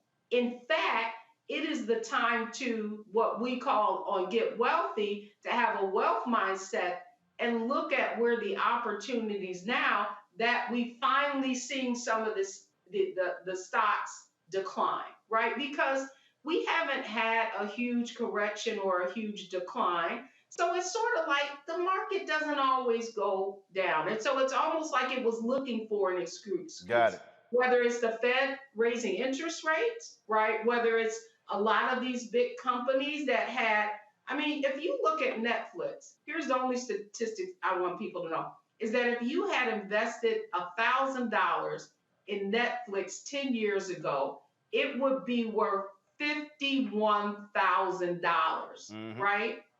That's 51 times your money. So I would say Netflix has performed for investors pretty well. But the point is, now that we're in this inflationary environment, what is going to be the next companies that really take off, right, in the next 10 years? And that's exactly the conversation we're going to be having on Get Wealthy. So I am so excited to be able to share not only what people need to do, but they're going to hear from some real folks who have seen their portfolios grow. And the point is that if they can do it, our viewers can do it too. Well, I agree, and I'm gonna be like old preacher. I ain't trying to hear no coins. I need to hear the rustling of paper. All right, all right, Deborah. Hey, y'all. January 31st, the show debuts. We appreciate it. Thanks a bunch. All right, y'all. Appreciate it. Going to a quick break. We come back. We're gonna have our marketplace segment brought to you by Verizon. It's a black shipping company. Hold up. Wait, hold up. I can ship stuff with a black company? Yes, we're going to tell you who they are next on Roland Martin Unfiltered on the Black Star Network.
All right, Mustafa, a lot of us, man, you know, we sit here, we ship stuff with UPS, we ship it with FedEx, we ship our golf clubs with ship sticks. I'm sure you utilize a lot of stuff, USPS as well, but what about using a black shipping company? A black entrepreneur has found a way to ship all of your black-owned goods through a black-owned distributor. Really? Ship Black is a logistics super center focused on serving black-owned e-commerce businesses. Joining us right now is the founder of Ship Black, Tiffany Townsend. She is from my hometown of Houston. Tiffany, how you doing? Hi, Mr. Roland. How are you? Doing great. So, all right. So, explain this. What is Ship Black? What's the deal? Hey, Ship Black is geared towards helping black-owned e-commerce businesses ship their items. We price with them, we pack, and we ship. So we're providing this fulfillment service for our e-commerce businesses. So, okay, what you're saying, so I have pocket squares that we sell. Okay. And so what you're saying is that do you have the supplies at your location when somebody orders, then you fulfill that order? Yes. So what we do is we integrate with their store, whether they're on Shopify, Wix, Square. We integrate with that. When the orders come in, we actually pack them at our facility and ship them out. So you're not doing shipping. You're doing shipping and fulfilling. Oh yeah, we're fulfillment. Yes, we're But fulfillment. see, this is, I mean, the reason this is big is because, you know, like I'll tell you, when we first started, it was like, you know, I had them and I was sitting there having to get the order and then print the order, go in, get the product, put it in the envelope, put the slip in it, take it to the post office, mail a whole deal. And it was like, okay, well, dang, I forgot sometimes. And so what you're talking about is if Mustafa has a product, if Xavier had a product, if our other folks have products, so you're saying we have a facility, a warehouse, all the goods are stored here. If you got books, whatever, you don't have to worry about that. Y'all handle it. We handle everything. We're designed for the entrepreneur to be hands off. So we have the product. The product can come straight from China to our facilities. When the orders come in, we actually pack them and ship them. We take care of the customer service piece. We take care of insurance claims, returns. We take care of everything for the e-commerce business owners. Wow. And you know, people just don't understand the value in that. The value of saving themselves. Oh my God! Look, I can raise my hand, Mustafa. I don't know about you, but my Lord, if to be able to say, yo, y'all got it. I'm just gonna sit there and promote it. Y'all take care of the rest of that stuff. That is a major deal for a lot of small businesses who are not trying to go back and forth to the post office and gotta go buy envelopes and all that stuff.